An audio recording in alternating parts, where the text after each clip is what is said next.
అందిన వార్త కాంగ్రెస్ మంత్రి కొండా సురేఖ మరో వివాదంలో చిక్కారంటూ వార్తలు అయితే వినిపిస్తున్నాయి. దీనికి సంబంధించి వివరాలు చెప్పడానికి వీడియో చేయడం జరుగుతుంది. చాలా మంది వీడియో వస్తున్నారు కానీ సబ్స్క్రైబ్ చేసుకోవడం మర్చిపోతున్నారు.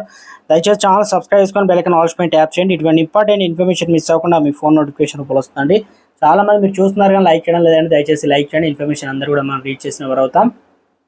మంత్రి కొండా సురేఖకు కేంద్ర ఎన్నికల సంఘం హెచ్చరికలు జారీ చేసింది. ఇటీవల వరంగల్ సభలో కేటీఆర్ పై సురేఖ చేసిన వ్యాఖ్యలపై ఈసీకి బీఆర్ఎస్ ఫిర్యాదు చేసింది.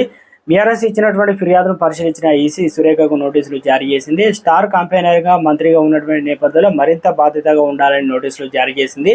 మాజీ మంత్రి కేటీఆర్ పై కొండా సురేఖ చేసిన వ్యాఖ్యలను తప్పుపట్టింది. కాంగ్రెస్ పార్టీ స్టార్ క్యాంపెయినర్గా మంత్రి పదవిలో ఉన్న నేపథ్యంలో మరింత బాధ్యతగా ఉండాలని నోటీసులో పేర్కొంది. గతంలో కూడా కేటీఆర్ పై ఆరోపణలు. బీఆర్ఎస్ వర్కింగ్ ప్రెసిడెంట్ మాజీ మంత్రి కేటీఆర్ ఫోన్ ట్యాపింగ్ కేసులో జైలుకి వెళ్లడం ఖాయమని రాష్ట్ర దేవాదాయ శాఖ మంత్రి కొండా సురేఖ అన్నారు. కేటీఆర్ ఫోన్ ట్యాపింగ్లతో ఎంతో మంది హీరోయిన్లు బ్లాక్మెయిల్ చేశారన్నారు. ఎంతో మంది అధికారులను బలి చేశారు. వారు ఉద్యోగాలు కోల్పోయి జైలుకు వెళ్లేలా చేశాడన్నాయి.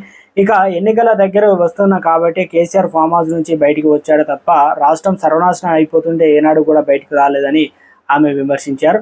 అధికారం లేకనే కేటీఆర్ కొత్త డ్రామాలకు తెరతీశారని విమర్శించారు. కాంగ్రెస్ పార్టీని విమర్శించే హక్కు కేసీఆర్కు లేదన్నారు.